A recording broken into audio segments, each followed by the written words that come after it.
The Velkhari had learned to fear abandonment, long before they learned to fear death. On their frozen moon of Thriss, survival was a pack endeavor. A single hunter could not bring down the six-legged megafauna that roamed the ice plains. A lone cub could not withstand the howling winds that turned breath to frost in seconds. The Velkhari lived by one unbreakable law: the pack endures, or the pack perishes. So when Rhea vanished 3 cycles before the great storm, the cubs believed they had been forsaken. She had been their guardian, assigned by the Galactic Council to oversee the orphaned litter after a mining accident claimed their parents. The Velkhari were newly inducted into the galactic community, their world still primitive by Council standards. Rhea, a human from that strange blue world called Earth, had arrived with soft hands and softer eyes, speaking words the cubs barely understood. But she had stayed. For 2 full seasons, she had fed them, taught them, protected them from the older packs that saw orphans as weakness. She learned their howls, their postures, their fears. Kiro, the eldest at barely 8 solar cycles, had begun to trust her. This furless, clawless creature who somehow survived without a pack of her own. Then she disappeared. The night before she left, Rhea had gripped Kiro's shoulder with those strange 5-fingered hands. Her eyes, so unnatural, facing forward like a predator's rather than to the sides like proper prey, had glistened with moisture. "I have to go," she had said in broken Velkhari. "But I will return. I promise." Promises meant nothing against the ice. 3 cycles passed. The great storm, the legendary tempest that came once every generation, loomed on the horizon. The sky turned the color of old blood. The temperature plummeted until even the megafauna retreated to their deep ice caves. The adult Velkhari gathered their packs and began the migration to the storm warrens. Ancient tunnels carved deep beneath the surface where their ancestors had weathered countless tempests. The cubs waited at the meeting stone, as Rhea had taught them. "If we are ever separated," she had said, "come here. Always come here." But Rhea did not come. Kiro stood before his 5 younger siblings, their fur bristling against the cutting wind. His sister Venna whimpered, ears flat against her skull. "She left us, like the miners left our parents to die in the collapse. She said she would return." Kiro growled, though doubt gnawed at his certainty. "Humans lie," spat Torvik, the largest of the males. "My uncle says they smile with their teeth, a threat display, and call it friendliness. They are packless wanderers. They know nothing of loyalty." The wind screamed louder.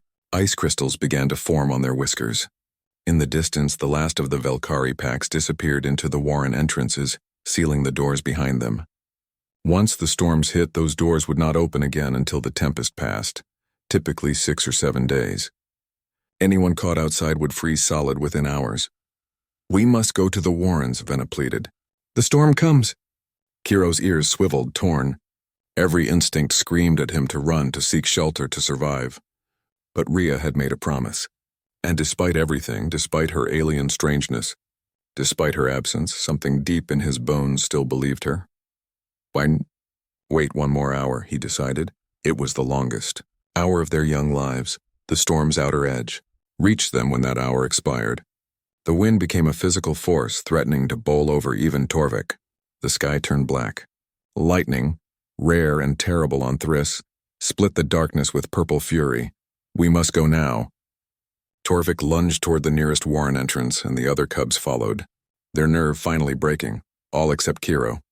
He stood alone at the meeting stone, ice forming on his pelt, his eyes scanning the whiteout conditions. Venna turned back, howling for him, but he did not move. If he left this spot, if he abandoned his post, then he would be just like those who abandoned others. He would be proving that trust was foolish, that promises were empty, that the galaxy was nothing but individuals scrabbling for survival. He would rather freeze than accept that truth. The storm swallowed him whole. Through the roaring wind and horizontal ice, Kiro thought he saw a shape, too small to be Velkhari, too upright to be natural. He blinked ice from his eyes. The shape grew closer, moving against the storm with impossible determination.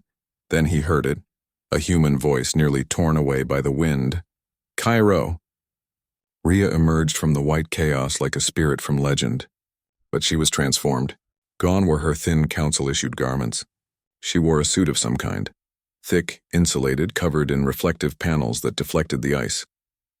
Her face was hidden behind a transparent shield, but her eyes, those forward-facing predator eyes, locked onto him with unmistakable relief.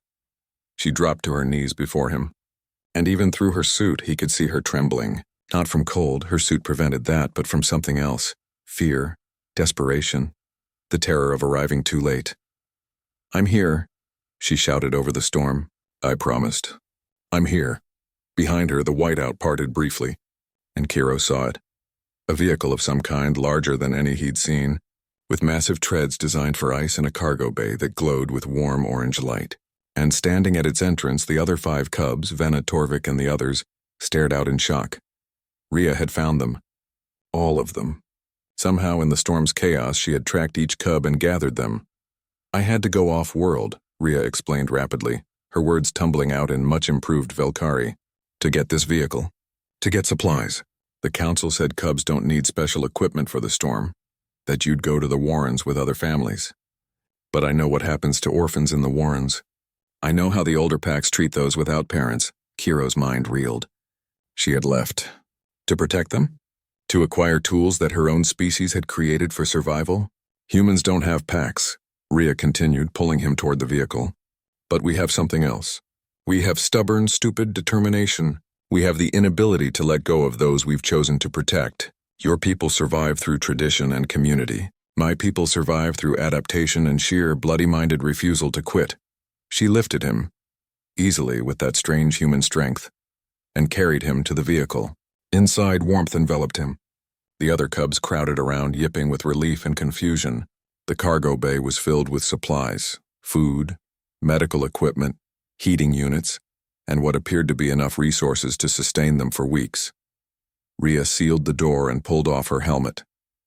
Her hair was matted with sweat, her face flushed, her eyes wild with an emotion Kiro was only beginning to understand. She had not abandoned them. She had done something no Velkari would have thought possible. She had left to better return. "Where are we going?" Kiro asked quietly. Rhea smiled, that teeth-baring expression that Torvik had called a threat display. But Kiro saw it differently now. It was not a threat. It was a promise made physical. "Into the storm," she said. "There's a research station in the mountains, human-built, designed to withstand Category 10 tempests. We'll be safe there. And when this storm passes, we'll come back together, as a pack." She knelt before the 7 cubs, meeting each of their eyes in turn. "I don't care what the council says. I don't care what Velkari tradition dictates. You are not orphans. Not anymore. You have me. And humans don't abandon their pack." The vehicle lurched forward, driving into the heart of the storm while the Velkari cowered underground.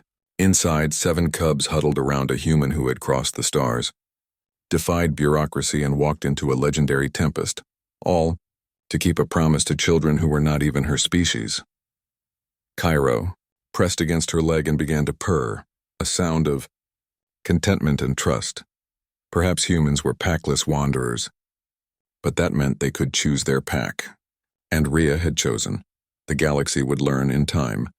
What the Velkari cubs learned that day. Humanity's greatest strength was not their technology or their adaptability. It was their inability to let go of those they loved.